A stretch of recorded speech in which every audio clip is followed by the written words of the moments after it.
hear it there. We're underway for the second term of the Division 1 Senior Women's Grand Final in the Northern Football Netball League. The tap coming from Pink and then a second tap coming from Coppola as the Creekers try to push forward, but not giving. We'll go again. Still in the middle of Preston City Oval. Umpire quick to toss it back up. Pink again. Kitchell again. Tapping in the direction of the Borough. Bouncing ball, handballing it away from danger for now is Gifford, and now an opportunity still for Bazzini, who's set upon by a couple of Borough players. And umpire immediately happy to take that one into his hands. We'll go again. We're on the wing on the broadcast side. Nice crowd building as well here at Preston City Oval. First onto the scene here is Kreuzberger. Manages to get the kick away, intercepted immediately here by the Creekers as they look to push forward. They go towards half forward with a kick and a good intercept, or good mark, taken by Lauren Durante, who's been great so far today. She kicks it towards the pocket. Still a chance here for the Creekers as they get numbers to the footy. Umpire says, I'll have it. Left forward pocket around 30 metres out from the Diamond Creek women's goal line, who are kicking to the left of your radio dial. St Mary's to the right. As they look to clear their defensive line, St Mary's, they failed to do so, getting it deeper inside forward 50 was Diamond Creek Women's, but the intercept taken there by the Borough, who looked to this broadcast side to attack. Girolami was there, couldn't take the mark. Instead taking it was Grace Adamo, who had that shot on goal before, sets it to the hot spot. Couple of Diamond Creek Women's players, they have it on the ground, couldn't pick it up cleanly, Coppola, who's wrapped up. Umpire calls play on. Ball fumbling around. It'll once again be locked up. 2 minutes played here in this second quarter. No change to the quarter time scoreline. It's in Diamond Creek Women's attacking territory though, as they look to kick a goal against the breeze. The Borough don't let them do so. Girolami sends it into the middle, looking in the direction of Sarah Johnson, who's now been swung up forward. Tries to apply the tackle, but doing really well. To shake off the tackle was Linda Thorpe. Handball away to Gifford.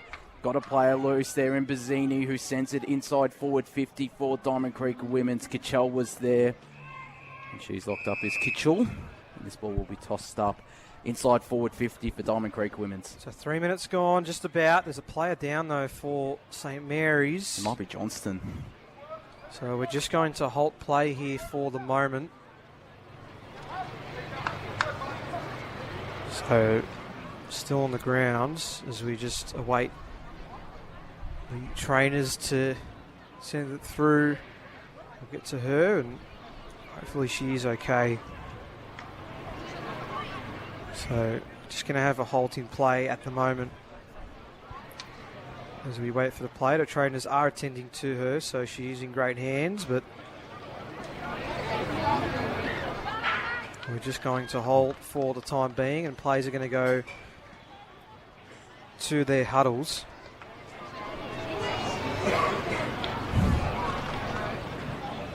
So just while we get some medical attention, I believe it is Johnson, but she's able to sit up, which is great. Not sure what may have happened. Of course, I'm not going to assume, but I think she collided with Bickerton in that contest, and Bickerton's come off as well. So might both great have to be checked. Great to see Johnson on her feet and making her way off the ground. That's a great sign. She's been playing a role in the back line, but as well up forward too. We know how strong she's been this season. So we resume play in the forward half for Diamond Creek Women's. That ball not going anywhere, so we'll have another stoppage. Almost right on the paint of 50. It's Kitchell trying to get the handball away. They're successful. McEntee, high ball towards centre wing, but it's all Diamond Creek Women's. Gifford with the mark. She'll play on with the right boot towards the Appleby direction, but nudged over it, and taking the mark instead is Gemma Chesser. Her left foot ball down the line's a decent one. Just went over the head of a couple. It's all Creekers. Linda Thorpe is the last one there. She's able to get past Girolami well, and then just chips one down the line. Does it stay in the field of play? It was a 2-on-1 in favour of the Borough, and that's worked out well for a boundary throwing. So it looks like key forwards from both sides have been playing defence, knowing what the wind is capable of at the moment. So it's an interesting part to this game. Bursting through is Kreuzberger. Thorpe in the hole. It goes over the back of all players. Trying to run onto this is Hope. She's going to get there first, but she just couldn't get a kind bounce. Hope tries to keep it in play, but then ensuring it stays out is Karana. And we'll have a boundary throwing. Great play there from Karana to not allow Jada Hope to run into an open goal. It's still a forward 50 stoppage. Right forward pocket around 10 metres out from the St. Mary goal line as Linda Thorpe will compete in this ruck contest against Charlotte Evans. Evans won the tap down, looking in the direction there of her teammate in Lily Cotter. Diamond Creek Women's do really well. It's around the St. Mary's player in Alyssa Rees, who gives away the holding the ball free kick, and 25 as well, going in the favour of Diamond Creek Women's, who held up well in defence, and it might be Michaela Appleby, or it'll be Adele Coppola, who takes this free kick. Got to play loose on this broadcast side in Alana Watt. She looks in that direction and will now go to her. And it's a good kick to Watts. Goes at the left half back flank for Diamond Creek Women's. Goes short looking for Bazzini. It's Durante out the back. Bazzini manages to get hands on this footy. Moves it forward of centre for Diamond Creek Women's. Georgia Girolami is there, wrapped up immediately. And we'll have it locked up inside on centre wing broadcast side. Both Girolamis have been great as the Creekers are going to quickly move this ball inside 50. It bounces over the head of a few. Trying to get back onto the scene here is Cara Phyllis. Is able to clear it away only momentarily. Zealy does really well and clears the lines. Now Girolami is going to have the bit to beat. She did well to get the handball away to Kreuzberg, and now the Creekers arrive. Great composure to get it to Zealy. Zealy almost got boots the ball, but the umpire says incorrect disposal. And I think this is Simone Sacombe, who's actually been playing for Diamond Creek Women's so far, that's going to receive the football. So she's going to look to go towards half forward and be called to play on. Sends a high ball and underneath. It's a great mark again to the Borough's Emerson Zealy. She's been great in defence once again, so she'll look to go inboard with the kick, and it's going to allow McEntee to run onto this one again. If it bounces for her, it does, and now she's away. McEntee towards the vacant goal square. Might not matter out the back. A chance here for Jada Hope. Can she get boots a ball? And the Creekers will concede a behinds. And the margin reduces to 1 point, 2-1 to 2-2. 7 3/4 minutes gone, but great transitional play there from the Borough, Bruno. Yeah, absolutely. They got there almost too quick for their own good, and Diamond Creek had enough numbers down there, but it's a good sign. She's gotten a couple of opportunities out the back as Jada Hope, as the kick in was nearly intercepted by Meg Girolami. They managed to compose themselves, Diamond Creek Women's. It may be temporarily. Michaela Appleby, her class, her strength on show, gets it to the left half back flank, and it's seen out of bounds by her teammate in Bentley Butler. Of course, the Division 3 Team of the Year member, Bentley Butler, has obviously played enough games in the one side to have an impact. In fact, the 7 in the Diamond Creek Women's 1 team.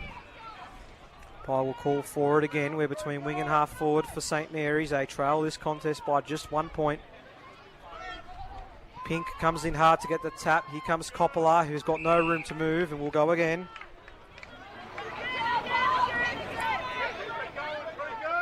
Ball gets tossed up. Pink again, looking for Coppola again. Didn't get to her. Getting it out is Hardy. Tries again after it ricocheted back to her. Ball hits the deck. Picked up by Appleby around the back. Last year's best and fairest winner drives it forward, but it's marked by Georgia Girolami. True centre wing broadcast side. Called to play on. Right foot ball towards half forward, and a great intercept coming from Holly Pink. Assesses her options. Didn't get much purchase on that footy, but it might work out okay because underneath taking the mark is Butler. Butler with the right foot. Down the line she goes. The Borough have the numbers in this contest, but Rosario, the 17-year-old, standing tall. A great grab has already had an impact in this grand final, is looking to have more. She sends it towards centre half forward, almost off hands. Still a chance here for the Creekers. Ball hits the deck again. Reeves forcing the issue. Off the ground, my workout in the favour of her teammate in Bickerton. Can she get past her opponent? She can't. Huge tackle laid on the outer side. And Diamond Creek Women's want to take advantage and ran straight into McEntee, who says not today. And the Borough regain possession and look to drive it forward. They have it on true centre wing on the far side. McKenzie will look to send it inside forward 50, which she does so now. Got a player loose. The Diamond Creek women's player couldn't take the mark. It spills out now nearly in the favour of Lily Cotter. Jada Hope is there, manages to get it out in the direction of Madison Bickerton. Just pushing the back, free kick paid in the direction of Diamond Creek women's. They'll be able to reprieve from their defensive 50. It's been hot in the kitchen the last couple of minutes. The pressure is starting to lift out here at Preston City Oval. And the free kick taken by Brittany Apted goes to the far side. There's a holding free kick going in the direction of the Diamond Creek women's captain and Michaela Appleby. Having a bit of an impact, as you'd expect in this grand final. Looks in the direction of Adele Coppola, manages to keep it in. Umpire said she got a handball away, and it's now seen out of bounds on the far side. 11 minutes played in this second quarter. 1 point the difference. Diamond Creek leading 14-13.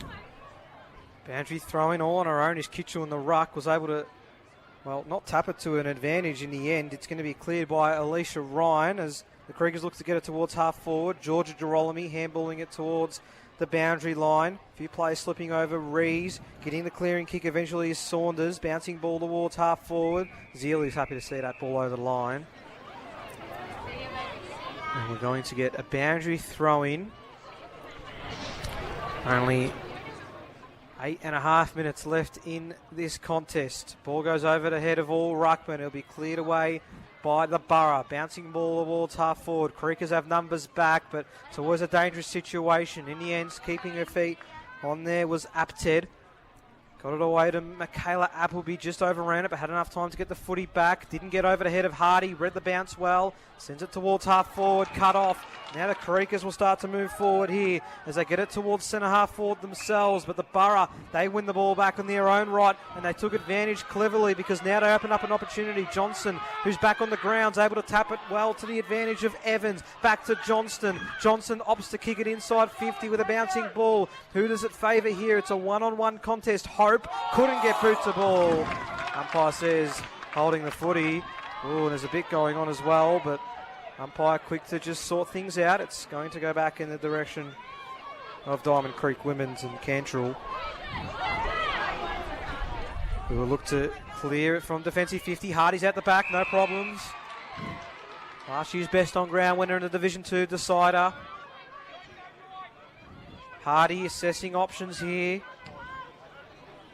Call to play on, looking in the Johnson direction. Thorpe out the back, couldn't take the mark, just got rid of the football in time and cleared again by the Creekers. Does it bounce for Kruzberger? It doesn't. Hardy, clever tap over to Zealey. Zealey towards half forward again, though it's all the Creekers. Thorpe in the back pocket, able to just hold her line and just gets the kick away in time. Creekers with all the numbers, and Coppola takes the mark at half back, and the Creekers can go forward. As it at the left half back flank does Coppola as she looks for options down the line. Plenty of players calling for it short. Send it to centre wing. Girolami of the Georgia variety got the spoil in. It's in the favour of Emerson Zealey. Kick it high up and under one, looking in the Kitchell direction. Seen out of bounds. Bruno, what have you made of the second term so far? It seems hard for both sides to get some clear space. Yeah, definitely. Well, it sounds like it's a bit of a given, but with the margin being only 1 point, the next goal is incredibly crucial, and St Mary's have been pressing. I wouldn't be too surprised if they can get the next one. Yes, Mick Girolami was locked up there. It's still inside St Mary's, attacking 50 as Kitchell goes up in ruck against Pink. The latter won the tap down in the favour of St Mary's, though, as they attempt to just gain some territory here in the hands of Matilda Ames, who's locked up. Diamond Creek Women's continuing to press hard, apply the pressure, particularly in their defensive half, which they've done so well all season long. And it's seen them into this grand final as The pressure there is good on Jessica Hardy's kick. Just landed in the field of play, out of bounds for a boundary throw on a forward 50 stoppage in dangerous territory for Diamond Creek Women's Nick. So 1 point the difference. There's only been 1 point kicked in this second term alone, which might not be a bad thing for the Creekers. Ball gets tossed up. Trying to get through. Spills away. Chance here for St. Mary's. They've got no help, so they had to go for the boundary line there. And we'll have another boundary throw in deep inside 50 for St. Mary's. It's the last 5 minutes of this second term. So boundary throw in incoming. Bucks go at it. No one getting a clear tap. The umpire's found a free kick. In fact, he's actually going to ask the boundary umpire to toss it back in again. So that's what we'll do. So it's in the ruck, it's Charlotte Evans up against Holly Pink. Evans just getting a decisive tap. That ball not going anywhere. Umpire says, give it to me. So just a stagnant part of this second term so far. Umpire lets it go. Evans on her own pretty much. Pink came in very late. Almost cleared by the Creekers. It will be, but only as far as Bridget McEntee, who from directly in front, but about 35 out from goal, can go back and put the Borough back in front as we approach half-time. So Bridget McEntee, as we said, Team of the Year this year from 35 metres out from goal. Distance isn't a problem, and it's just been touched through. And scores are level in the Division 1 Women's Grand Final as we approach half-time. It's 2-2-14 apiece. As the kick-in looks like it'll be taken by Diamond Creek Women's captain, Michaela Appleby. Goes to the far side, finds a vice-captain in Charmaine Matthews-Gunn. As her kicks are very high up and under one and doesn't clear the St. Mary's attacking 50. The intercept mark taken there by the Borough, whoever that their left half forward flank. Around 50 metres out from their goal. They'll look to just set it up to the hot spot where there's a big pack, plenty of Diamond Creek women's players. It might fall out the back, it hit the post. And it's a minus score. St. Mary's hit the front though, 2-3-15. Diamond Creek women's 2-2-14, 17 minutes played, second quarter. It was Bickerton with that kick that ended up trialling all the way to the goal line. The clearance from Appleby, well, Hardy nearly was able to grab that, but we'll have a boundary throw in between wing and half forward for the Borough. 2.5 to go in this second quarter of the final game of the senior women's competition. Hardy found space when there wasn't any. Appleby straight to Secombe. The ball up again. So we're not far away from half-time in this intriguing encounter. No team with a clear look at the moment. There will be a free kick here. That lands for Holly Pink, so she's going to have it at half-back. Down the line might be her best bet. Some infringements may be happening down the line. Nonetheless, Zealy did well to get hands onto it. Almost picked up the footy again herself, but again, another stoppage between wing and half forward. A minute 45 to go in this opening half. Rucks go at it. No one getting a hand onto it. Jess Hardy underneath. Kick from Coppola smothered. Still a chance here for St. Mary's. It spills out the back for Rees. Her left foot ball inside 50 is a good one. Got over the back of a few. Chance here for Johnston. She's up here against Karana. Johnston, both players bumping the footy. Still might work out. Just getting the kick away in time was Jada Hope. Still a chance for the Creekers to clear it away. Getting a hand onto it was McEntee. She's going to find the space. Tapped it to herself well. Back to Rees now. Her shot on goal is not a bad one. Thorpe, last line of defence. And she'll look to try and see out this last minute of the second term. It's still in their defensive 50. And the breeze, whilst it isn't as heavy as the last game, it's still around out here at Preston City over to the right of your radio dial, and it pushes Thorpe's kick out of bounds on the fall. It'll be Bridget McEntee, who started to step it up in this second quarter as the Team of the Year member. Will go back from around 40 metres out and look to send it to the hot spot. Girolami in front position against two Diamond Creek women's players locked up, and umpire will call for it. 30 seconds left in this second quarter. If St Mary's can get a goal out of nowhere, they'll head into half-time with their tails up. They already hold a 1-point advantage as the tap down is won by the Borough. It spills out into open space. They might get one last chance here on goal. It's out now to Georgia Girolami. No free kick paid, and we're into the final 10 seconds.